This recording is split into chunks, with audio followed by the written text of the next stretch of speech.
بلند ترین صلوات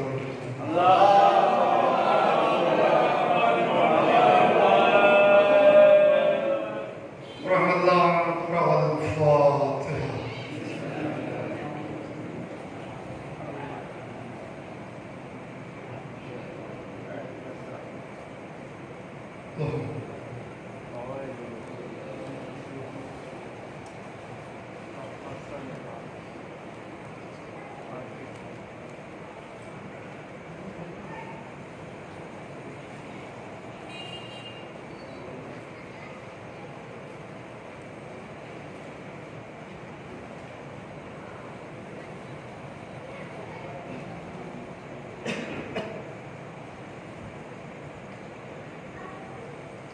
لا حول ولا قوة إلا بالله العلي العظيم.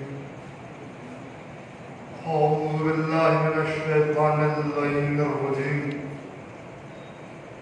بسم الله الرحمن الرحيم. الحمد لله الذي هدانا لهذا وما كنا لنهتدي لولا أن هدانا الله. لقد جاءت رسل ربنا بالحق. والصلاة والسلام على أشرف الأنبياء والمرسلين خاتم النبيين رحمة للعالمين محبوب رب المشرقين والمغربين جد الحسن والحسين أبي القاسم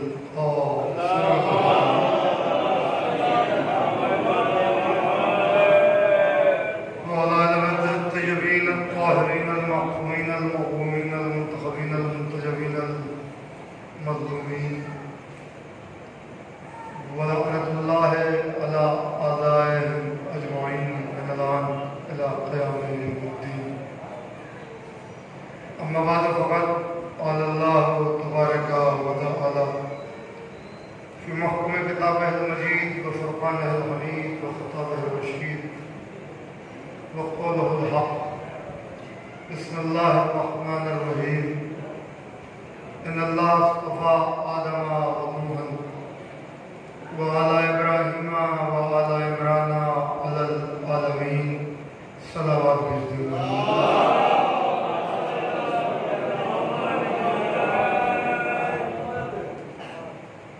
عزیزان کرام قدر، جیسا کہ بیتاب بھائی نے کہا تو بہرحال مصروفیت کے بنا پر آپ کی خدمت میں حاضری کا شرف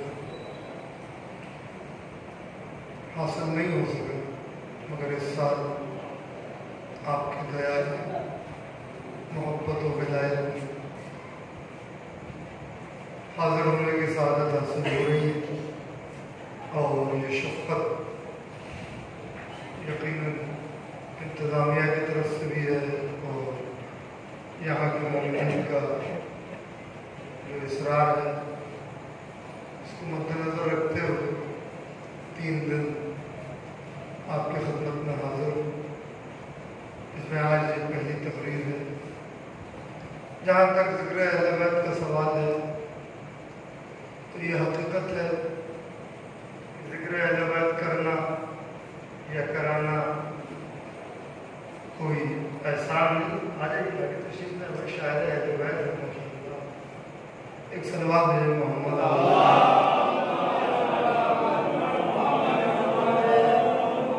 ذکر اہل بیت کرنا یا کرانا اس قسم کا کوئی احسان نہیں ہے. یہ تو قابل ستائش اور مبارکباد ہے وہ افراد کہ جن کو اللہ اس ذکر کے لیے منتخب کر دیتا اور چن لیتا. منت منے کہ خدمت سلطان ہمیں کھلی منت شناس فضل کے بخدمت بداش دس. یہ تیرا احسان نہیں ہے کہ تو اس شہنشاہ کی نوکری کرتا ہے، بلکہ یہ تو اس شہنشاہ کا احسان ہے جس نے تجھ جیسے کو اپنی نوکری کے لیے چن لیا.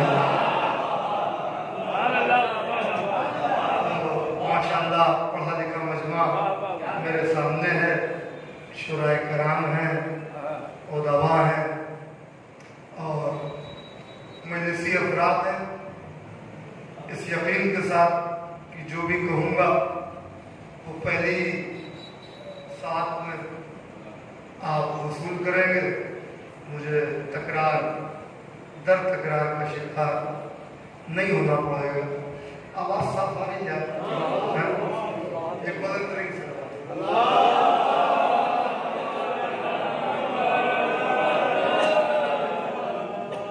حضرات، میں نے ان 3 دنوں کے لیے جس عنوان کا انتخاب کیا وہ عنوان ہے قرآن اور خاندان میں ابو طالب،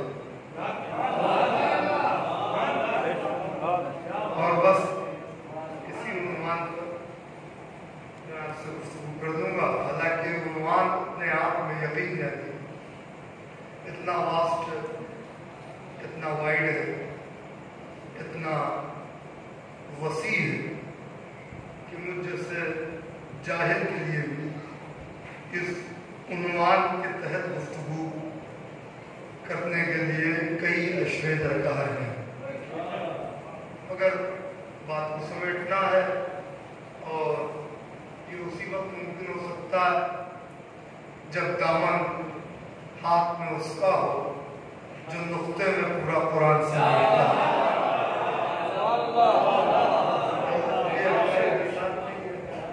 ہماری اوقات نہیں ہے کہ ہم کوئی گفتگو کر سکیں ان کی شان میں، کیونکہ میں اکثر ایک بات کہا کرتا ہوں کہ آل محمد کا ذاکر صرف اور صرف اللہ ہے، اللہ کے علاوہ کسی کو حق نہیں ہے کہ وہ اہل بیت کے ذکر کا حق ادا کر سکے۔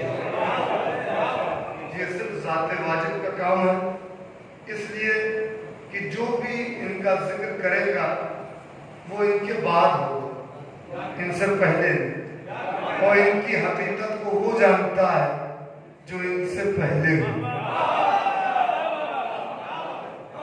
لہذا ان کی حقیقت کو گفتگو کرنا کسی کے بس کی بات نہیں۔ یہ صرف جو ہم فضائل سناتے ہیں آپ کو، یہ اپنی نجات کا سامان کرتے ہیں، اس کے علاوہ اور کچھ نہیں۔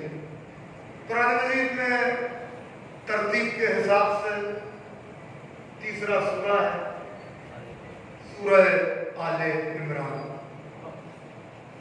سورہ بھی کمال کا ہے، کسی کی آل کا ذکر ہے، سورہ آل عمران، اور اللہ اس میں اعلان کر رہا ہے کہ ان اللہ اصطفیٰ آدم و نوحا وآل ابراہیم وآل عمران علی العالمین۔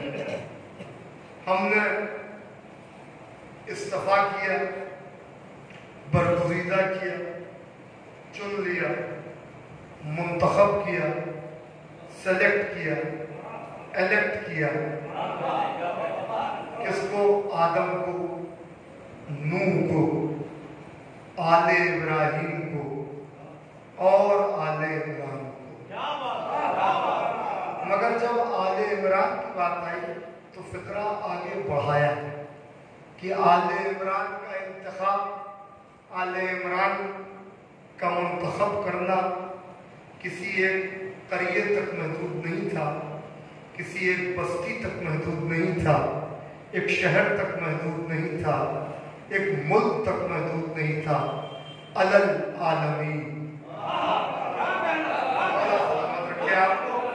آل عمران کا انتخاب ہم نے عالمین تو کیا۔ پروردگار یہ عالمین کیا ہے کہ قرآن کھولو کو سمجھ میں آ جائے گا۔ پہلے ہی سورہ بسم اللہ الرحمن الرحیم، الحمدللہ رب العالمین۔ ہر تعریف ہے اس اللہ کی جو عالمین کا رب ہے، عالمین کا پالنے والا ہے۔ وہ رب العالمین یہ کہہ رہا ہے کہ ہم نے عالمین پہ آل عمران کو چن لیا۔ اس کا مطلب اللہ یہ بتا رہا ہے کہ جہاں تک میری ربوبیت جائے گی وہاں تک آل عمران کی حکومت جائے گی. وہاں تک آل عمران کی حکومت. میں نے کہا کہ موضوع بہت ہی وسیع ہے, بہت ہی واسٹ ہے, بہت ہی وائڈ ہے, اشرے درکار ہیں اس کے لیے, مگر مجھے سمیٹنا ہے. اور اگر آج کی گفتگو جس طریقے سے ماشاءاللہ آپ سن رہے ہیں, انشاءاللہ جہاں تک میں نے سوچا وہاں تک ہو گئی, تو کل کی پوری گفتگو انشاءاللہ بی بی شہزادی فاطمہ بنت اسد سلام اللہ علیہا کے حوالے سے ہوگی. میں چاہتا یہ ہوں کہ وہ مضامین آپ کے سامنے ڈسکس کر دوں کہ جو ذرا ممبر کے عنوان بنتے ہیں مگر بہت کم بنتے ہیں, اور ان تاریخوں میں ضرورت ہے اس بات کی کہ ان ہستیوں کا ذکر ہو اور زور و شور سے ہو. اس کی وجہ یہ ہے کہ یہ اسلام کے بچانے والوں کی یادگار ہے, لہذا اسلام کے سب سے بڑے محسنوں کو فراموش نہیں کرنا چاہیے. اسلام کے جو سب سے بڑے محسن ہیں انہی کو یاد رکھنا ہے, اور وہی مقصد ہے. وہ میں اپنی قرآن سے ثابت کر دوں گا, یہ میری کوئی ثابت نہیں ہے, ابھی وہ بات آگے ہو جائے گی. پہلے آپ تھوڑی دیر کے لیے بس ذرا سا اس منظر کو متوجہ ہو جائے. ان اللہ اصطفیٰ آدم, ہم نے آدم کو چنا, یعنی ابو البشر کا اعلان کیا کہ ہم نے آدم کو چنا. ونوحً, دوسرے منزل پر حضرت نوح کا ذکر کیا. اس کا مطلب یہ نہیں کہ جو حضرت آدم سے حضرت نوح کے بیچ میں آئے ان کا ذکر نہیں, بلکہ پوری فہرست کا ذکر کر دیا حضرت نوح تک. حضرت نوح پہلے صاحب شریعت نبی ہیں, ان کا ذکر کر دیا. حضرت نوح کیا ہے سارے مسلمان سمجھ گئے. وہ آل ابراہیم, ہم نے ابراہیم کی اولاد کو چن لیا. مسلمان یہاں بھی سمجھ گئے. آدم کا انتخاب بھی سمجھ میں آ گیا, نوح کا انتخاب بھی سمجھ میں آ گیا, آل ابراہیم کا انتخاب بھی سمجھ میں آ گیا. گاڑی اٹکی چوتھی منزل پر, وہ اٹکتی نہیں ہے. وہ آل عمران, اور ہم نے عمران کی آل کو چنا. اب یہاں مسلمان قرآن فہمی کی غلط فہمی میں مبتلا ہوا.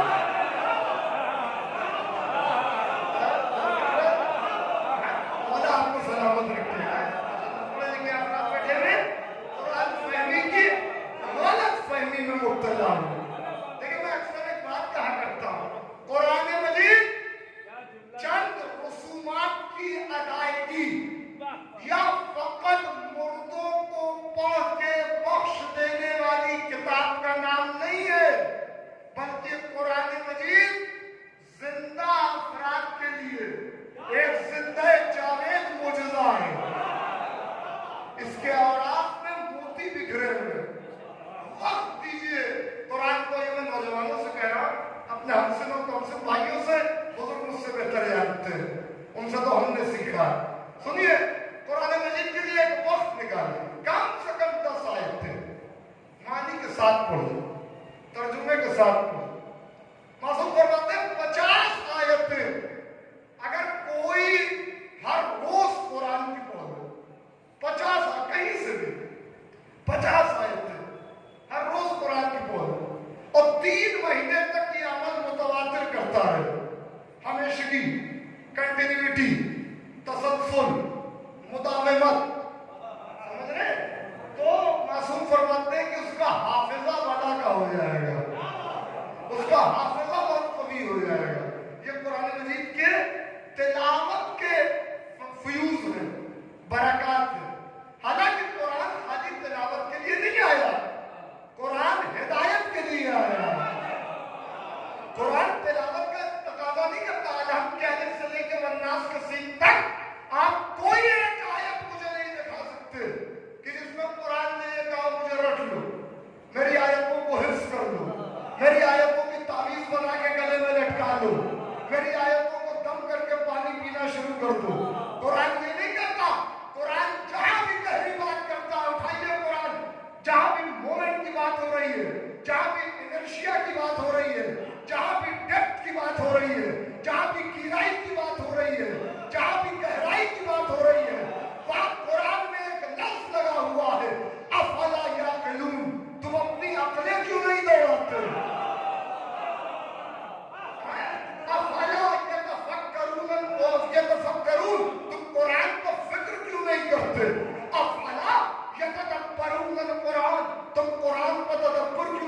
سے، یعنی تدبر، تفکر، تعقل، تفاہم، یہ قرآن مجید کا تقاضا ہے۔ قرآن چاہتا ہے کہ میری آیت کو راولپنڈی ایکسپریس کی طرح ریڈ کر کے مسلح پہ کھڑے ہو کے جھوم جھوم کے مت سنایا کرو۔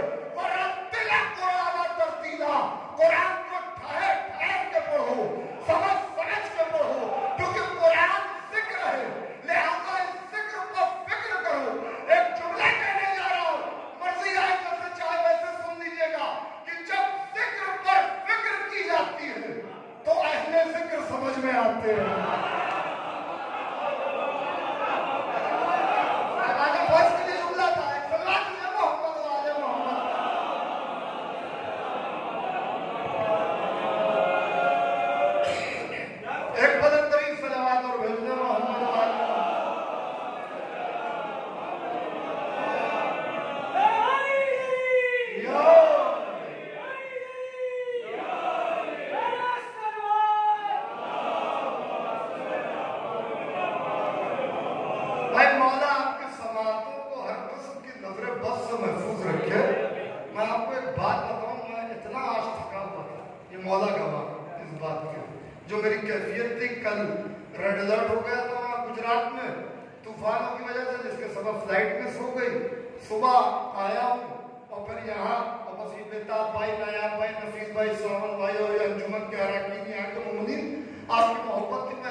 براہ راست دو نبی کا ذکر کیا، ایک حضرت آدم اور ایک حضرت نوح۔ حضرت آدم کا زمانہ فطرت، فطرت یعنی نیچر، چونکہ اسلام ریلیجن بائی نیچر ہے، اسلام ریلیجن بائی نیچر ہے، کوئی بھی دین دین فطرت نہیں ہے سوائے اسلام، کوئی بھی دین دین فطرت نہیں۔ فاقت وجہک للدین حنیفا فطرت اللہ التی فطر الناس علیہا لا تبدیل لخلق اللہ ذالک الدین القیم۔ دیکھو اللہ کی فطرت، اس کی خلقت میں کسی قسم کا کوئی تغیر، تبدل، changing, alteration, commutation, variation, transformation نہیں ہوتا ہے۔ لا تبدیل لخلق اللہ ذالک الدین القیم، یہ وہ دین ہے جو مضبوط ہے۔ تو جب دین مضبوط ہوگا تو دین کا ہاتھی بھی مضبوط ہوگا۔ میں نے بڑا جملہ کہا تھا، دین کا ہاتھی اور رہبر بھی مضبوط ہوگا، کمزور نہیں ہوگا، یعنی کرار ہوگا۔ اشارت کے لیے قرآن کہہ رہا ہے تو میں اپنی طرف سے بات کر رہا ہوں۔ ذالک الدین القیم، اللہ کا دین مضبوط ہے، حنیف ہے، اس میں کوئی کجی نہیں، کوئی کڑا پن نہیں، تو دین دین فطرت ہے۔ تو حضرت آدم کا زمانہ دین فطرت، حضرت نوح سب سے پہلے صاحب شریعت نبی، شریعت کا آغاز حضرت نوح کے زمانے میں ہوا۔ شریعت کے معنی راستہ، طریقہ، سلیقہ، انداز، ٹریڈیشن، کس طریقے سے چلنا ہے، کیسے چلنا ہے۔ شریعت دین ایک رہا، شریعتیں بدلتی رہی زمانے کے لحاظ سے۔ میں دھیرے دھیرے آپ کے قریب ہو رہا ہوں، تو یہ حضرت نوح کا ذکر ہوگا۔ اس کے بعد سارے مسلمان مانتے ہیں حضرت آدم سے لے کے حضرت عیسیٰ تک تمام انبیاء میں سب سے افضل حضرت ابراہیم ہے۔ تمام انبیاء، سرکار رسالت مآب کو چھوڑ کے بھائی، سرکار رسالت مآب کو چھوڑ کے حضرت آدم سے لے کے حضرت عیسیٰ تک تمام انبیاء میں حضرت ابراہیم سب سے افضل ہے۔ کیوں؟ کیونکہ تمام انبیاء میں آدم سے لے کے عیسیٰ تک نبی ہیں، رسول ہیں، خلیفہ ہیں، ولی ہیں، مگر کوئی بھی ایک صنف کا امام نہیں ہے۔ اللہ اکبر، میں کیا کہہ رہا ہوں، یہ تنہا فضیلت حضرت ابراہیم کی ہے کہ حضرت ابراہیم کو اللہ نے ایک صنف کا امام بنا دیا۔ ارے میں کیا کہہ رہا ہوں، قرآن ہے بھائی، انی جاعلک للناس اماما، ہم نے آپ کو لوگوں کا امام بنایا ہے۔ ابراہیم لوگوں کے امام ہیں، اپنے پہلے والوں کے نہیں، اپنے بعد میں آنے والوں کے نہیں، جس زمانے میں تھے اس زمانے کے لوگوں کے امام۔ ابراہیم کی امامت محدود ہے، تو ابھی بھی تمہاری سمجھ میں نہیں آیا، جو فقط لوگوں کا امام ہو وہ تو آدم سے لے کے عیسیٰ تک افضل ہو جائے، اور جو علی پوری کائنات کا امام ہو۔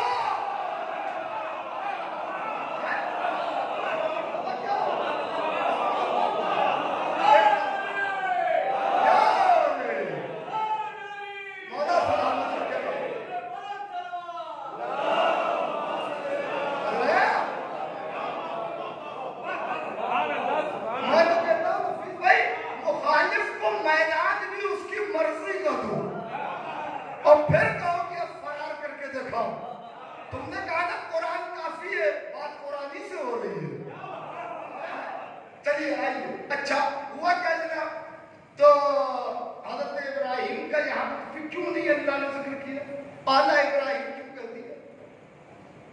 آدم کا نام دے رہا ہے پرٹیکولر، نوح کا نام دے رہا ہے پرٹیکولرلی نام دیا جا رہا ہے انڈیویجول، تو حضرت ابراہیم کا نام کیوں نہیں دیا؟ جبکہ وہ تو ان دونوں سے افضل ہے.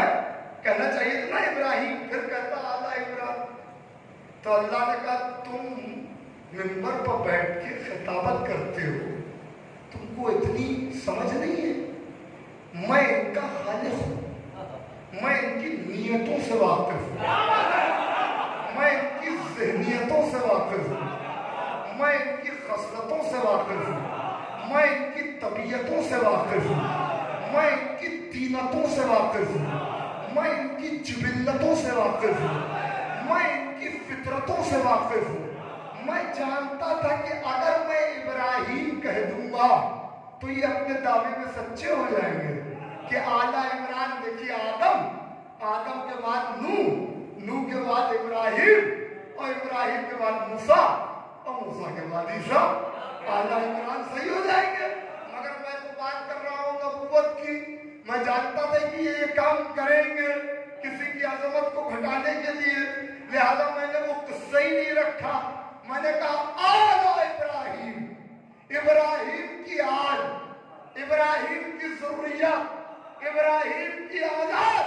قسم خدا کی اگر بات آپ کے زمینِ قلب میں اتر جائے تو میرے والدین کے حق میں دعا کر دیجئے گا. اس سے زیادہ اور کچھ نہیں چاہتا. اللہ نے آل ابراہیم کہہ کے لوگوں کی غلط ذہنیتوں پر اسپیڈ بریکر لگا دیا. بہت توجہ چاہ رہا ہوں. ایک اسٹاپر اللہ نے لگایا کہ ہم نے اعلیٰ ابراہیم کہا ہے کہ اب نبوت کے لحاظ سے ابراہیم کی آل جہاں پر رکے گی وہیں سے عمران کی اولاد شروع ہو جائے گی. انہوں نے مجھے داد دی، انہیں میری طرف سے داد ہے. پیچھے ادھر مجمع میں ادھر سب پوری طریقے سے ہمت گوش رہیے گا. میں اس سے بڑی دلیل نہیں دے سکتا، جو میرے والی نجف کا صدقہ وہ آپ کے حوالے کر رہا ہوں. اعلیٰ ابراہیم کہہ کر اللہ نے یہ بتایا کہ نبوت کے لحاظ سے جہاں ابراہیم کی اولاد رک جائے وہاں کوئی عمران تلاش کرو.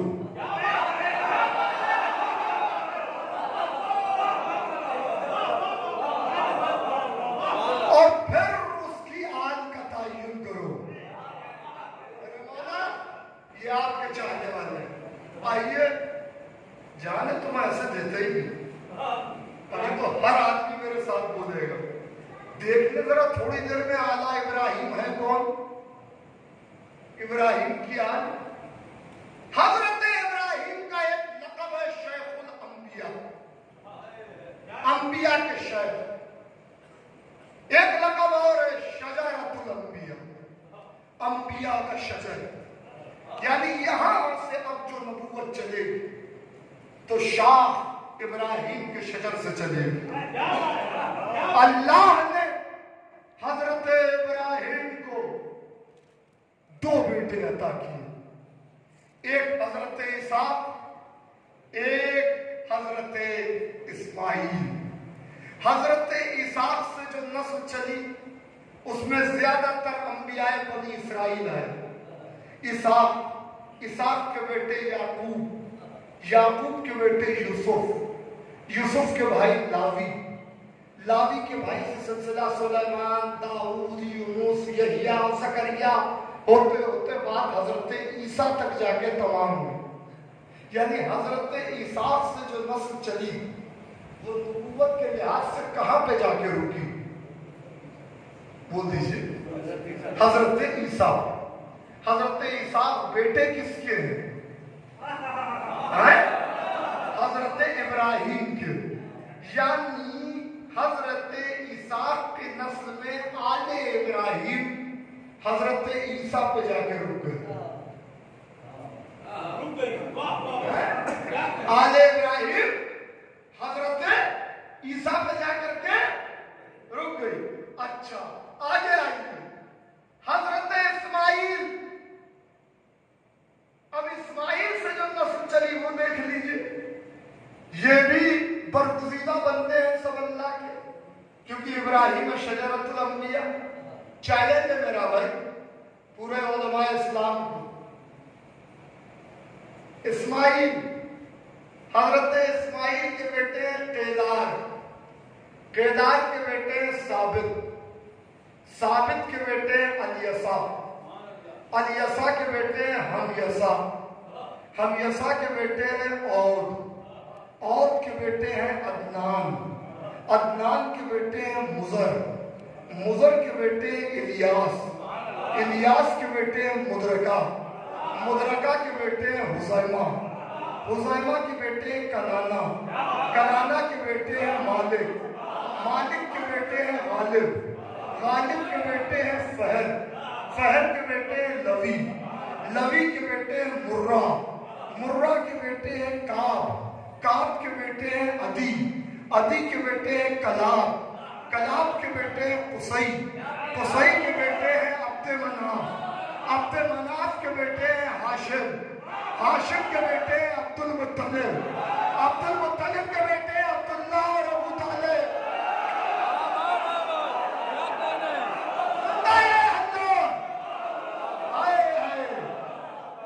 سلامت رکھے آپ کو، ایک بلند ترین صلوات بھیجے نا محمد و آل محمد۔ اور کیا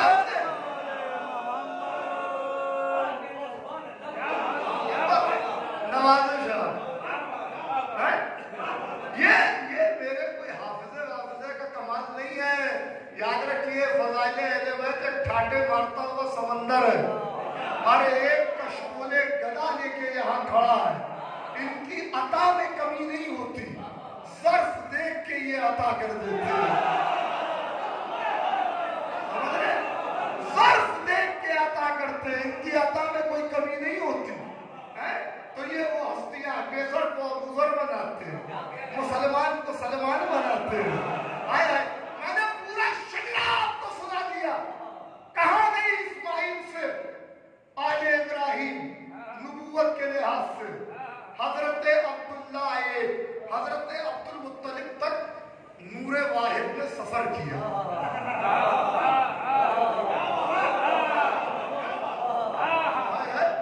حضرت عبد المطلب کی پیشانی تک، حضرت اسماعیل سے حضرت عبد المطلب کی پیشانی تک نور واحد نے سفر کیا۔ یہ کون سا نور واحد ہے؟ انا وعلی من نور الواحد،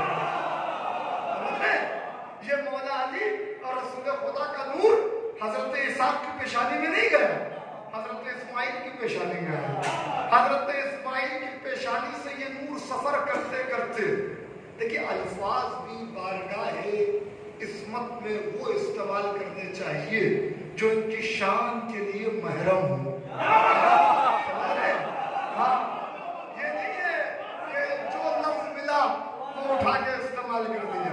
میں نے پیشانی بہت احتیاط سے یہ جملہ کہا ہے کیونکہ اللہ نے بھی قرآن میں یہی کہا ہے وَتَقَلَّبُكَ فِي السَّاجِدِينَ، میرا حبیب ہم دیکھ رہے ہیں کہ تمہارا نور ساجدین کی پیشانی سے منتقل ہو رہا ہے، سمجھ رہے؟ تو پیغمبر کے آباء و اجداد ساجدین میں سے تھے، صالحین میں سے تھے، عابدین میں سے تھے، سمجھ رہے؟ معمولی باتیں نہیں ہے، ہوش کرنا کھل لو، ان کی شان اور ان کی عظمت کو کوئی کیا سمجھے گا اور ان کے مرتبے کو کیا سمجھے گا، جن کے حیولے کو اللہ نے اپنی حجت کا مسکن بنا دیا، اپنی حجت کا مسکن بنایا، معمولی بات نہیں ہے۔ تو حضرت عبد المطلب تک یہ نور واحد نے سفر کیا، اللہ اکبر، بس یہیں پہ گفتگو ہو جائے گی۔ نور واحد نے حضرت عبد المطلب کی پیشانی تک سفر کیا، یعنی رسول خدا اور مولا علی کا نور ایک ساتھ۔ اب یہاں سے قدرت کو یہ منظور ہوا کہ وہ اسی نور واحد کو دو برابر حصوں میں تقسیم کرے، لہذا ایک حصہ حضرت عبداللہ کی پیشانی میں آ گیا، دوسرا حصہ حضرت ابو طالب کی پیشانی میں آ گیا۔ میرے مولا، یہ آپ کے چاہنے والے سب کا دل آپ کی مودت اور ولایت سے سرشار ہے، جس کے دل میں میرے مولا کی ولایت کا بسیرا انشاءاللہ اس جمعہ جملے پر خاموش نہیں بیٹھے گا. نور واحد کو قدرت نے دو برابر حصوں میں تقسیم کیا. ایک حصہ حضرت عبداللہ کی پیشانی میں آیا, ایک حصہ حضرت ابو طالب کی پیشانی میں آیا. جو حصہ عبداللہ کی پیشانی میں آیا تھا اس پر نبوت کی انتہا ہو گئی. ایک ہی لفظ میں پوری تاریخ سمیٹ رہا ہوں. جو حصہ عبداللہ کی پیشانی میں آیا تھا اس پر نبوت کی انتہا ہوئی, اور جو حصہ حضرت ابو طالب کی پیشانی میں آیا تھا اس سے امامت کی ابتدا ہے.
پیشانی میں امامت کا نور رکھتا ہے اور ابو طالب کی آغوش میں رسالت کو بنوا دیا.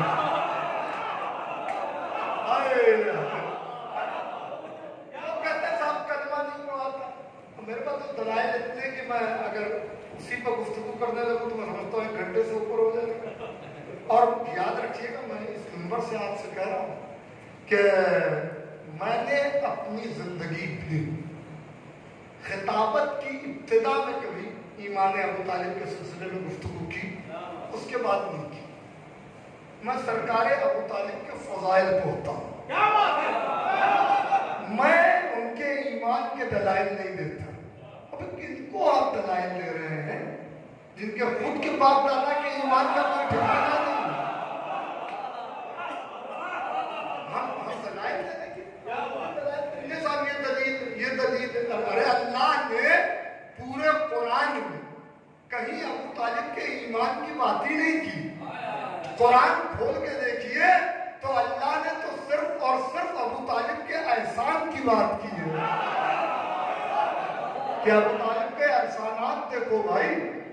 ایمان چوتھے امام سے کسی نے پوچھا تھا، مولا لوگ ایسا کہتے ہیں، مولا نے کہا خدا کی لعنت ہو ان پر جس کا بیٹا کلے ایمان ہو۔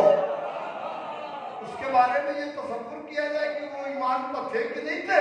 ابو طالب ایمان مومن نہیں تھے، ابو طالب با ایمان نہیں تھے، ابو طالب ابل ایمان تھے۔ اور اپنے بڑا جملہ کہا، ابو طالب نے اپنی آغوش میں ایمان پالا ہے۔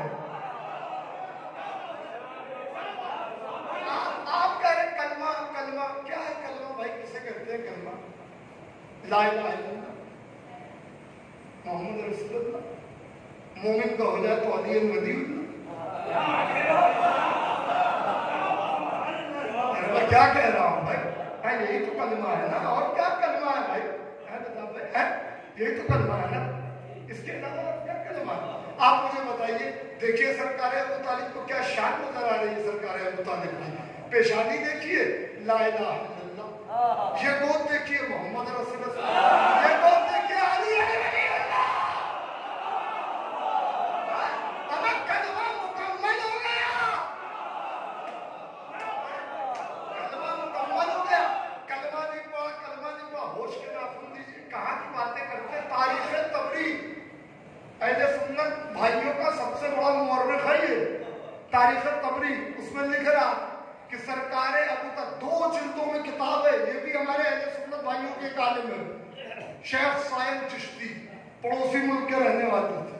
2 جلدوں میں کتاب لکھی انہوں نے، عیون المطالب فی اثبات ایمان ابو طالب۔ عبداللہ الخنیزی انہوں نے کتاب لکھی ابو طالب مومن قریش۔ کہاں کی میں آپ کو حوالے دوں؟ ارجح المطالب، دیوان ابو طالب جو آج بھی سعودی عرب سے چلتا ہے۔ کیا کہہ رہا ہوں؟ شعراء کرام بیٹھے ہیں بھائی، دیوان ابو طالب چیلنج ہے میرا، آج بھی سعودی عرب سے چلتا ہے۔ 8 سال سے زیادہ میں کویت میں اشرف پا رہا، 40 کا، یہ 2 سال یہ جو حالات ہوئے تو نہیں جا سکا، ہر بار کا وہاں کا اپڈیٹ رہتا ہے کہ صاحب یہ دیوان ابو طالب چھپا، ہر سال چھپتا ہے سعودی عرب سے، کاپیاں تقسیم ہوتی ہیں عرب ممالک میں، اور ایک حرف کا رد و بدل نہیں ہوتا، ایک حرف کا رد و بدل نہیں ہوتا۔ آپ سوچیے، آپ خود دیکھیے، اس میں سرکار ابو طالب کا ایک شعر لکھا ہوا، شعر سنیے، یا شاہد اللہ علی فاشہد، یا شاہد اللہ علی فاشہد انی علی دین النبی الاحمد فاشہد احمد۔ کیا کہہ رہے ہیں؟ تمام مخلوق کے گواہ، میں تجھے گواہ بنا کر کہہ رہا ہوں کہ میں تیرے نبی احمد کے دین پر ہوں۔ ابو طالب نے اپنے ایمان اور ایقان کا گواہ مکے کے کسی بنی بقال کو نہیں بنایا، اللہ کو بنایا ہے، جس سے ابو طالب کا براہ راست رشتہ ہے، جس سے ابو طالب نے دین لیا ہے۔ اب جملہ سنیے، کل میں محمد کے دین پر ہوں، تم نے اعلان کے بعد کہا محمد رسول اللہ، ابو طالب اعلان سے پہلے کہے تو اب نہ کہنا کہ کلمہ نہیں پڑھا تھا، اگر کلمہ پڑھا نہیں تھا، سنو، یہ خاندان کلمہ پڑھنے نہیں آیا تھا، کلمہ پڑھوانے آیا۔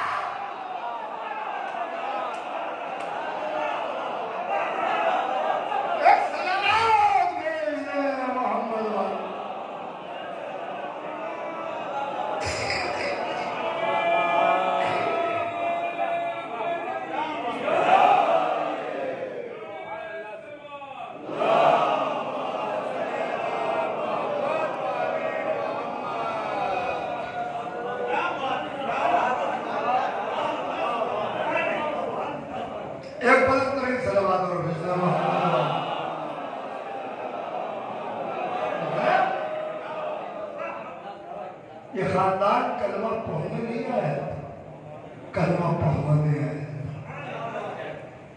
آئے گی گفتگو انشاءاللہ جب میں کل شہزادی فاطمہ بنت اسد پر گفتگو کروں گا، کیونکہ دامن وقت میں اتنی گنجائش نہیں، بہت تیزی سے مجھے اپنی منزلوں کی طرف جانا۔ عزیزو سنیے،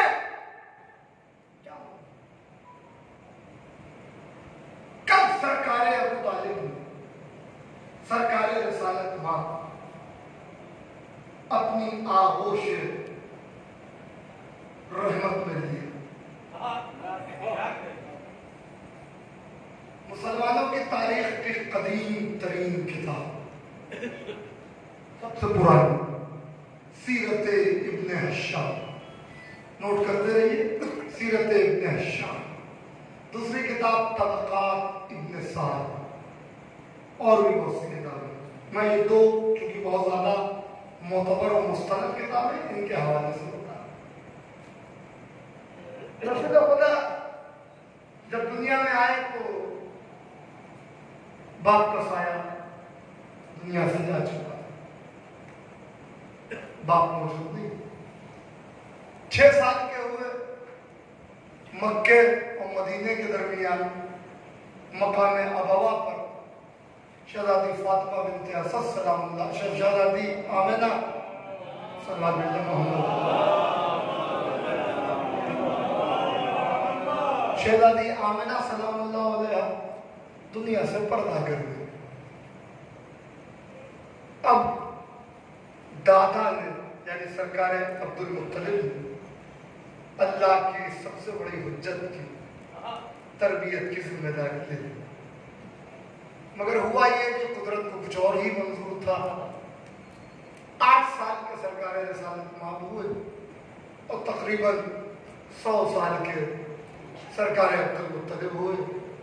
اب ان کا آخری وقت ہے، اور ایسے میں سرکار، اب یہ پورا تاریخی منظر ہے جو بس میں آپ کے سامنے کھینچوں گا، اور اس کے بعد ایک بات رکھتے بس آئے، مجلس تمام ہو جائے گی۔ سن، میں نے کتاب کا حوالہ دیا ہے، سیرت ابن ہشام، طبقات ابن سعد، پوری ذمہ داری ہے۔ دادا بستر پر آرام کر رہا ہے، پوتا پہلو میں بیٹھا ہوا ہے، وقت آخر ہے۔ ایک مرتبہ سرکار عبد المطلب نے اپنے جتنے بیٹے تھے ان سب کو بلوایا، سارے بیٹے آ کے کھڑے ہو گئے، حضرت زبیر ابن عبد المطلب، حضرت حارث ابن عبد المطلب، حضرت حمزہ ابن عبد المطلب، حضرت عباس ابن عبد المطلب، سب حضرت جعفر ابن عبد المطلب، اسی طریقے سے سب آ کے کھڑے ہو۔ ایک مرتبہ سرکار عبد المطلب نے سارے بچوں کی طرف، اپنے بیٹوں کی طرف طائرانہ نگاہ ڈالی،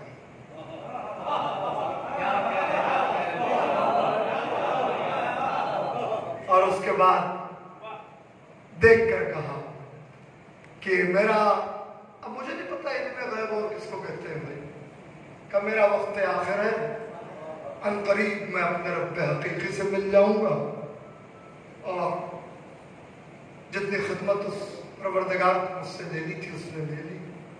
میں چاہتا یہ ہوں کہ اپنے جانے سے پہلے تم میں سے کسی امین کے سپرد اللہ کی اس قیمتی ترین امانت کو کر کے چلا جاؤ۔ پوتا نہیں، اللہ کی قیمتی ترین امانت کسی امین کے سپرد۔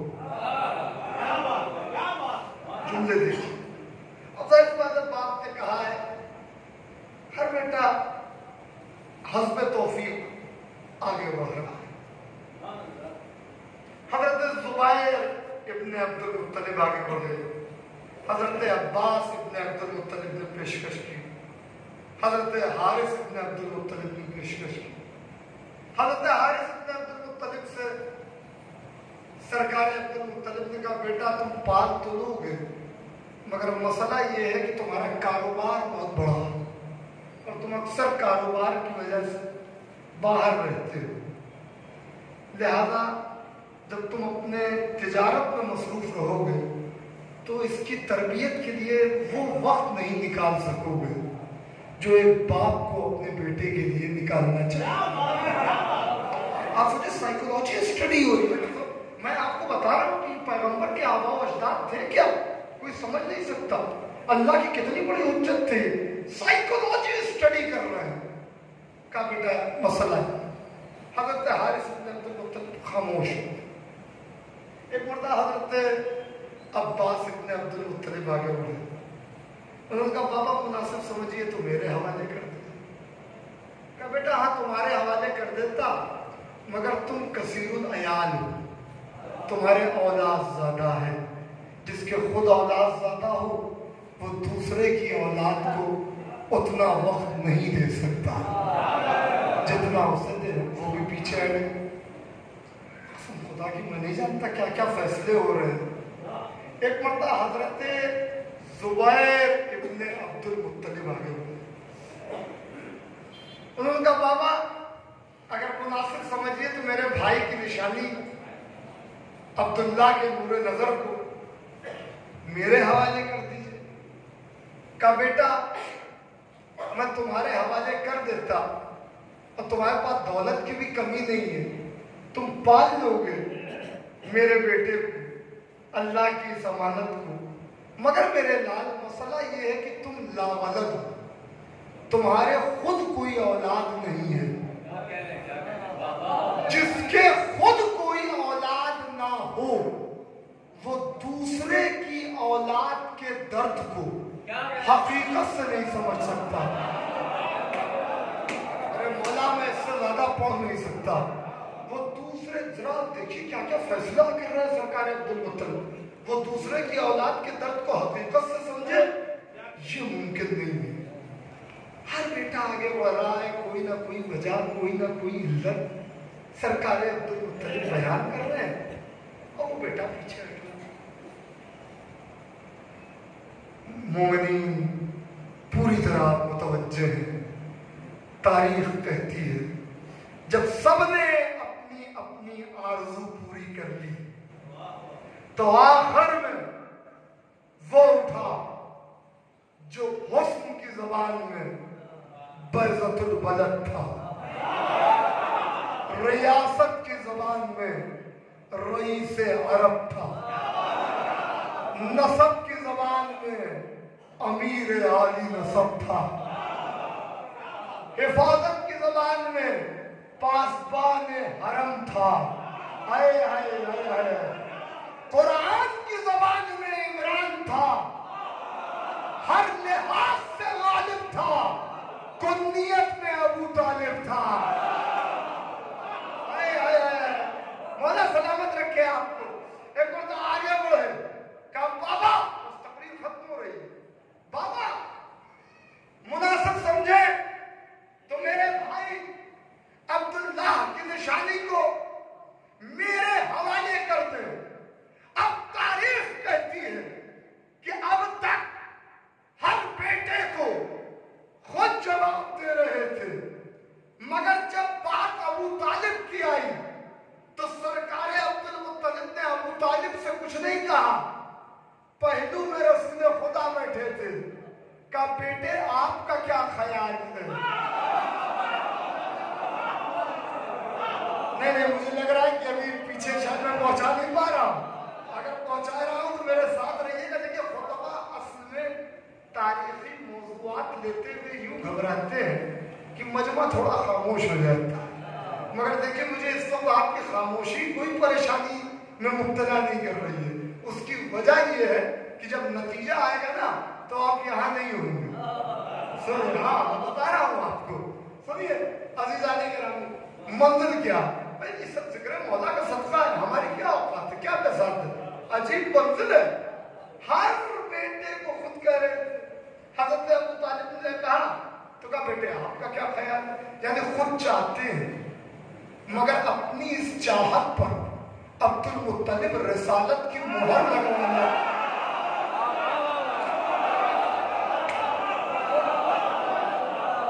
کیا کہہ رہا ہوں؟ رسالت کی مہر بیٹے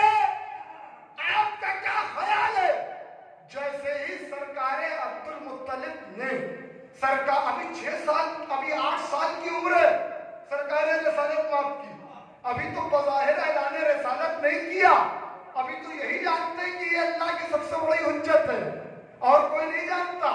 عبد المطلب جانتے ہیں، ابو طالب جانتے ہیں۔ ایک مرتبہ سرکار رسالت مآب سے جیسے ہی یہ کہا بیٹے آپ کا کیا خیال ہے، سرکار رسالت مآب دادا کے پہلو سے اٹھے، اٹھنے کے بعد نہ ادھر دیکھا نہ ادھر دیکھا۔ اس کے بھی لطف کو ملاحظہ فرمائیں۔ ہاں بھائی، قسم خدا کی آپ سے زیادہ اشاروں کو سمجھنے والی قوم اللہ نے زمین پہ اتاری ہی نہیں آج تک۔ ہاں میں آپ کو بتا رہا ہوں، تو آپ دیکھیے کہتے نا کتاب ہے کہ دیدم تم نہ کشیدم، کرتے رہیے سب کچھ، سر ہلاتے رہے تو سمجھ میں نہیں آئے گا۔ یہی یہ معاملہ ہے کہ ہم قرآن ناطق کو ماننے والے بہرحال تم ادھر دیکھا نہ ادھر دیکھا، سیدھے اس طرف چلے جہاں چچا پہلے ہی سے بھتیجے کا انتظار کر رہا تھا۔ چچا کا قد بڑا تھا، بھتیجے کا قد چھوٹا تھا۔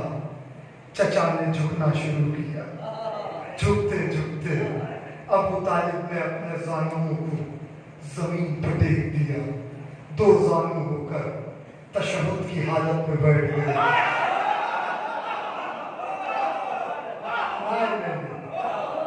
اپنی باہوں کو پھیلا دیا، بھتیجے کا انتظار کر رہے ہیں۔ بھتیجا دوڑ کے آ رہا، دوڑتے ہوئے عبداللہ کا نور نظر آمنہ کا لخت جگر ابو طالب کے سینے سے لگ گیا۔ ادھر ابو طالب کے سینے سے لگا، ادھر ابو طالب نے اپنی پھیلی ہوئی باہوں کو سمیٹ لیا۔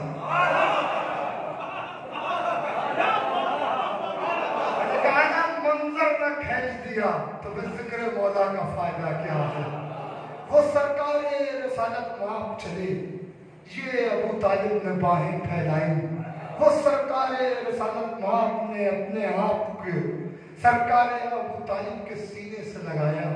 وہ ابو طالب نے اپنی پھیلی ہوئی باہوں کو سمیٹا، یعنی ابو طالب کی باہوں کے حصار میں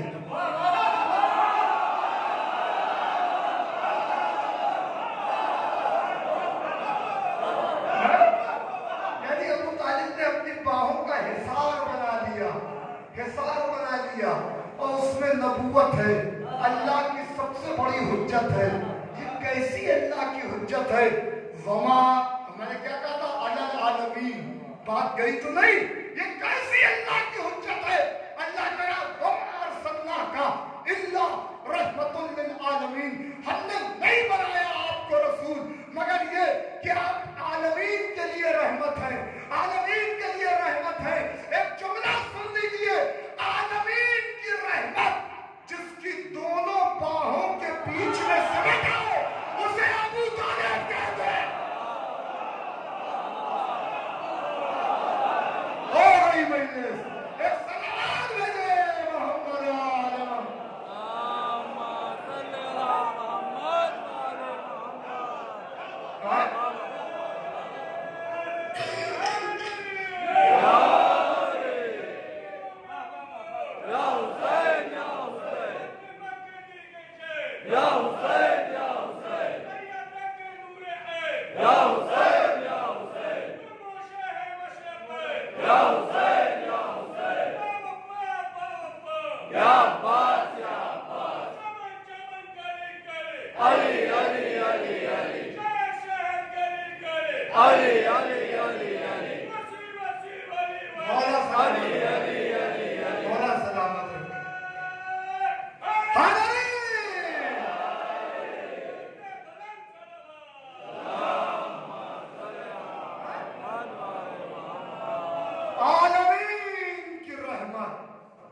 جس کے دونوں باہوں کے حصار میں آ جائے اسے ابو طالب کہتے ہیں۔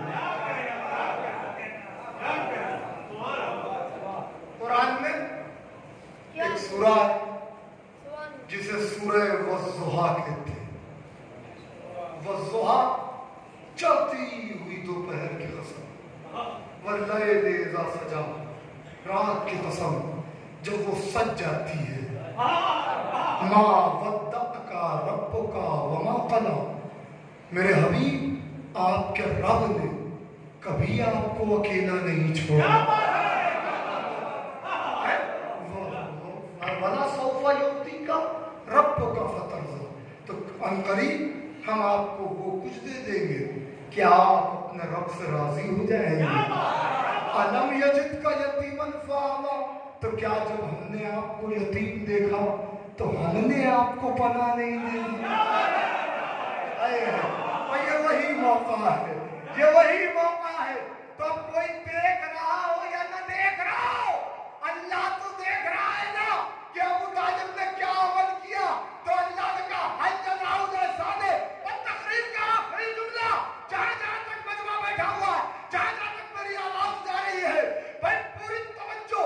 اللہ نے کہا حل جزاؤ الاحسان الا الاحسان، احسان کا بدلہ سوائے احسان کے کچھ اور نہیں ہو سکتا۔ ابو طالب تیرا یہ احسان مجھ پر رہا، تو نے آج میرے نبی کی کفالت کے لیے اپنا گھر دیا ہے، کل میں تیرے بیٹے کی ولادت کے لیے اپنا گھر دے گا۔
اپنا گھر دے دوں گا۔ ہمارے ائمہ آستانوں کے محتاج نہیں ہوتے۔ جملہ کہا تھا مولا علی کے علاوہ کون ہمارا امام کعبے میں آیا؟ کیا عظمت گھٹ گئی؟ مرتبہ گھٹ گیا؟ رتبہ گھٹ گیا؟ ہم سب برابر، سب محمد، سب علی، سب کا مرتبہ ہے، سب کا رتبہ ہے۔ پتہ چلا یہ قدم رکھتے ہیں تو زمینوں کا مقدر بدل دیتے ہیں۔ یہ وہ ہے قدم رکھے تو زمینوں کا مقدر بدلے۔ مکہ لا اقسم بہذا البلد، میرے حبیب کبھی میں اس مکے شہر کے قسم نہ کہتا اگر اس کی گلیوں میں تو نہ چلتا۔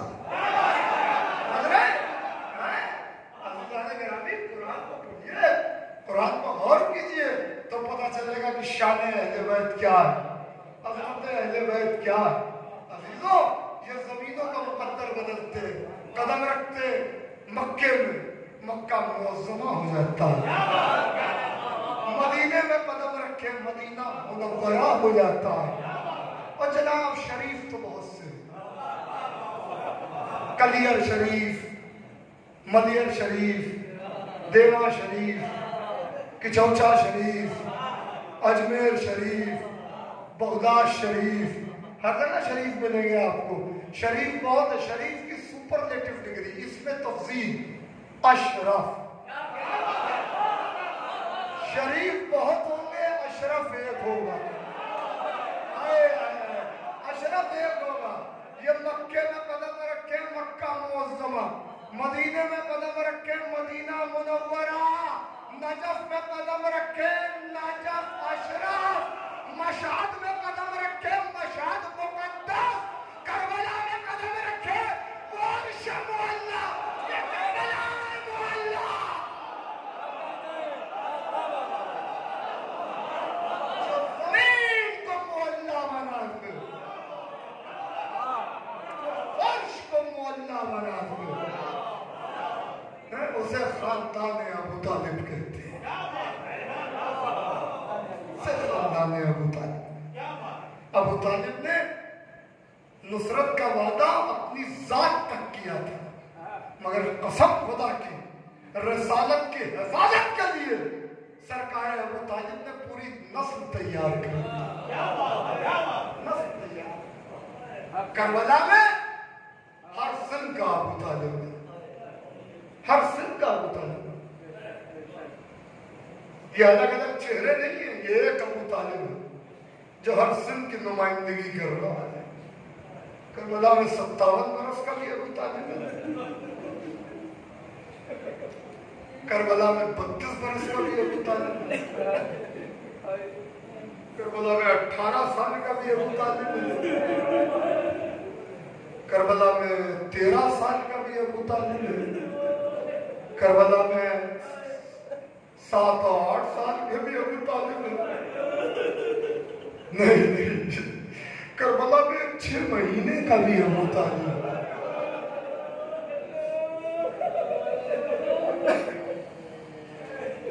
مگر ایک ابو طالب ہے جو 24 برس کا ہے. اس کا جہاد سب سے الگ ہے، کیونکہ ہر ایک نے اپنی شہادت دی، سرخرو ہو کے چلا گیا. مگر اس 24 برس کے ابو طالب کا جہاد وہ ہے کہ جس پر ہر حجت اور خصوصاً آج زمانے کی حجت خون کے آنسو رو رہی ہے. کون ہے یہ 24 برس کا ابو طالب؟ یہ ہمارا اور آپ کا چوتھا امام ہے. ہاتھوں میں ہتھکڑی ہے، پیروں میں بیڑی ہے، گلے میں توکر خاردار ہے، کمر میں لنگر ہے. سنیے گا اللہ، کسی نے میرے 5ویں امام سے پوچھا تھا، مولا آپ کے بابا نے کربلا سے شام تک کا جو سفر کیا وہ زیادہ تر کس حالت میں کیا؟ میرے 5ویں امام نے امامہ اتارا. اگر آپ نے محسوس کر لیا تو مصائب یہی ہو جائیں گے. 5ویں امام نے امامہ اتارا، گریبان چاک کیے. ایک مرد اس نے کہا مولا میں نے کیا کچھ غلط پوچھ لیا؟ کہا تو نے غلط نہیں پوچھا، بس میرا کلیجہ پھٹ گیا. کہا مولا بات کیا؟ میرے سوال نے آپ کی حالت ایسی کیوں کر دی؟ کہا سن سکے گا، کربلا سے شام تک میرے بابا نے حالت رکوع میں سفر کی.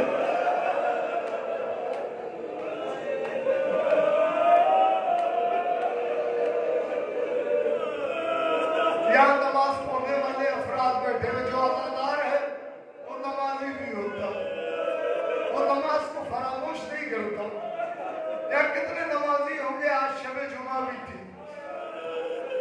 آپ مجھے بتائیے تعقیبات میں آپ مصروف رہے ہوں گے. رکوع ایک ایسا رکن ہے ارکان نماز میں کہ آپ کسی بھی رکن کو بہت دیر تک انجام دے سکتے ہیں، مگر رکوع کو بہت دیر تک انجام نہیں دے سکتے. اگر آپ احساس کر لیں تو یہی مجلس ہو جائے گی. میں نے کہا نا، قیام کر سکتے ہیں دیر تک، قعود کر سکتے ہیں دیر تک، تشہد کی حالت میں دیر تک بیٹھ سکتے ہیں، سجدہ دیر تک کر سکتے ہیں، مگر رکوع بہت دیر تک کرے نہیں ہو سکتا. اس لیے کہ اگر کرے گا کوئی تو کمر میں درد ہونے لگے گا، پھر اٹھنا محال ہو جائے گا. میرے چوتھے امام کے لیے میرا 5واں امام کہتا ہے کہ رکوع کی حالت میں سفر کیا. کیوں کیا؟ کہ ایک لنگر تھا، اس لنگر سے ایک وزنی پتھر بندھا ہوا تھا. میرے بابا کو اسے کھینچنا ہوتا تھا. تو اس نے کہا مولا تو کیا اس پتھر کے وزن سے آپ کے بابا جھک جاتے تھے؟ کہا نہیں، دنیا کا کوئی وزن امامت کو نہیں جھکا سکتا. تو کہا مولا پھر کیا بات تھی؟ کیوں آپ کے بابا رکوع کی حالت میں سن سکو گے؟ کیوں آپ کے بابا رکوع کی حالت میں آ جاتے تھے؟ میرے 5ویں امام نے کہا سنے گا، اس رکوع سے، اس لنگر سے ملعون نے ایک زنجیر کو باندھا. اس زنجیر سے ایک توق کا رشتہ تھا، اس توق کو میرے گلے میں ڈال دیا گیا تھا. میرے بابا کا قد بڑا تھا، میرا قد چھوٹا تھا. جب میرا بابا اپنی کمر کو سیدھا کرنا چاہتا تو لنگر کی گرفت مضبوط ہوتی اور وہ زنجیر کستی، اس سے توق کی گرفت مضبوط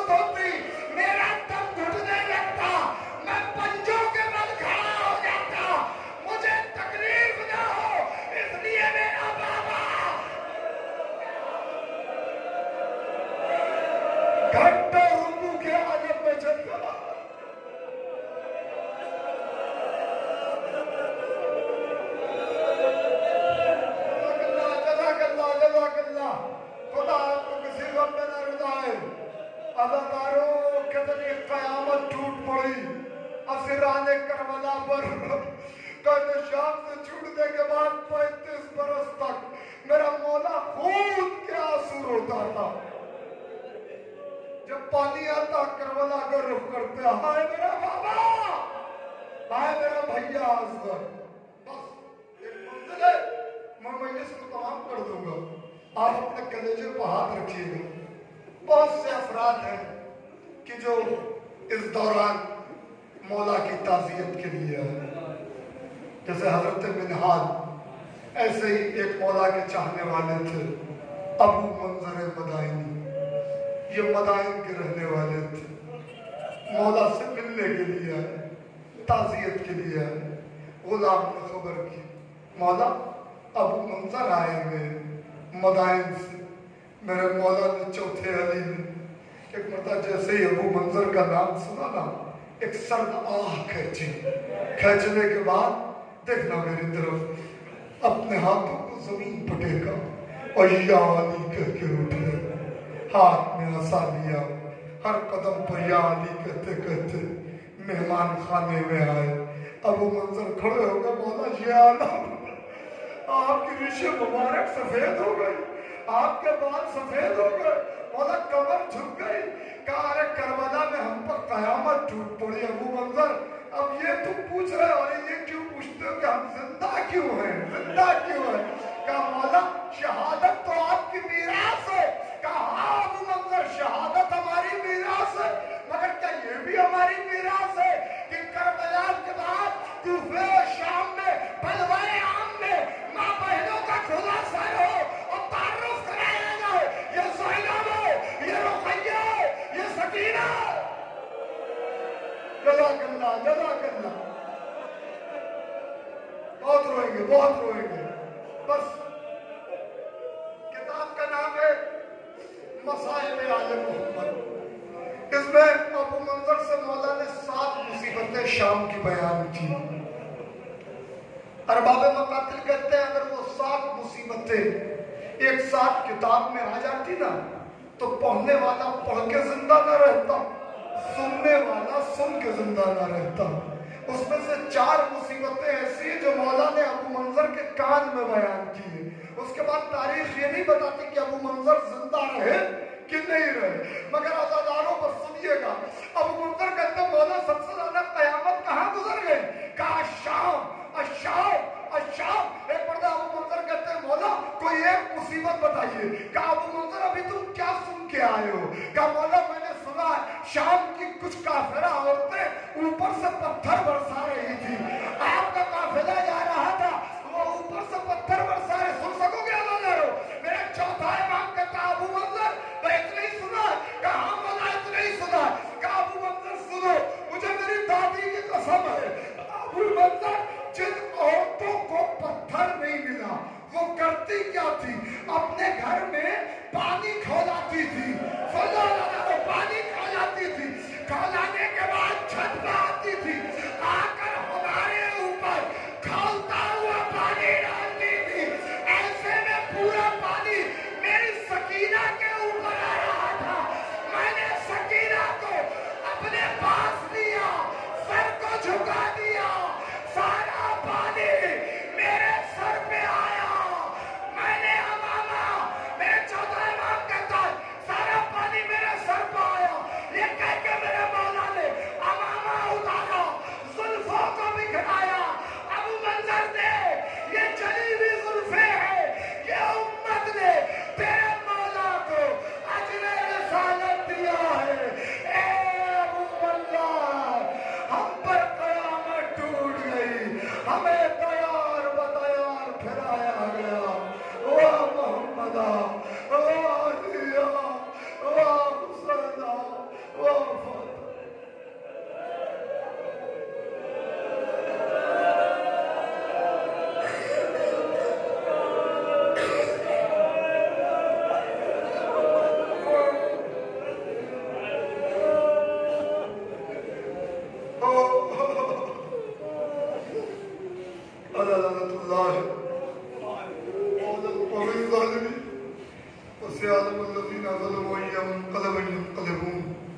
الہی بحق زہرا و ابیہا و بالیہا و بنیہا پروردگارہ تجھے محمد والے محمد کا واسطہ ہمارے ذکر خیر کو قبول فرما۔ مالک تجھے محمد والے محمد کا واسطہ ہم کو آخری تب تک کے مودت اہل بیت میں ثابت قدم رکھ۔ پروردگارہ تجھے محمد والے محمد کا واسطہ حاضرین مجلس اور بانین مجلس کے دلی مقاصد کو پورا فرما۔ پروردگارہ تجھے محمد والے محمد کا واسطہ جو لوگ بھی ذکر اہل بیت میں دامے درہم سخن کسی طریقے سے بھی حصہ لیتے ہو، ان کی جان و مال عزت و آبرو و ناموس کی حفاظت فرما۔ میرے مالک بیمار کربلا کا ذکر ہوا ہے، شیعان حیدر کرار میں جو لوگ بھی بیمار ہیں ان کو شفائے عاجلہ عطا فرما۔